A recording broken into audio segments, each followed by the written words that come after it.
என்னடா இது, வெள்ளிக்கிழமை அதுவுமா இவ்வளவு தாமதமாக கோவிலுக்கு வருகிறாய்?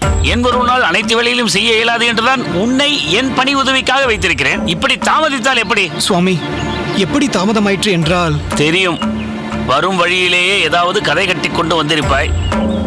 அதை கேட்பதற்கு எனக்கு இப்போது நேரமே இல்லை. சீக்கிரம் உள்ளே போய் தீர்த்த பாத்திரம், பூஜை சாமான்கள் எல்லாவற்றையும் சீராக எடுத்து வை. மசமசவென்று இருக்காதே. அடுத்து உடனே பெருமாளுக்கு அலங்காரத்தையும் ஆரம்பிக்க வேண்டும். சரி சுவாமி. போ. பட்டரே, வாருங்கள், சொல்லுங்கள். என்ன இது இவ்வளவு காலையில் சன்னதிக்குள் இல்லாமல் வெளிப்பக்கமாக போய் கொண்டிருக்கிறீர்கள்? மணவாளனை உள்ளே அனுப்பியிருக்கிறேன். அவன் எல்லாவற்றையும் பார்த்துக் கொள்வான். அர்ச்சனையும் அஷ்டோத்திரமும் கூட அவன் செய்து விடுவானா என்ன? உள்ளே போங்கள் சுவாமி. எதுவாக இருந்தாலும் பிறகு பேசிக் கொள்ளலாம். சன்னதிக்குள் அர்ச்சகர் இல்லை என்றால் கோயில் அதிகாரிகள் என்னிடம் வந்துதான் புகார் செய்வார்கள்.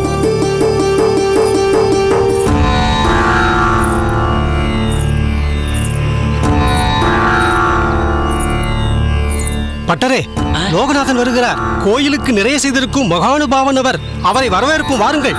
அதுதான் மரியாதை. வாருங்கள் வாருங்கள் வாருங்கள். வாருங்கள். நலமுடன் இருக்கிறீர்களா? நலமாக இருக்கிறோம்.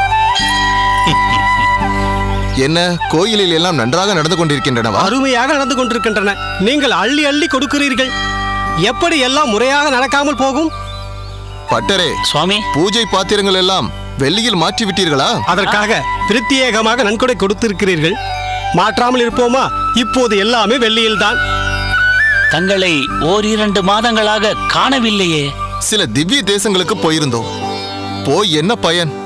பெருமாள் குறையை தீர்க்க மாட்டேன் என்கிறாரே. வற்றாத வரங்களை கொடுப்பவன் நம் வரதன். அவன் தீர்க்காத குறைகளா?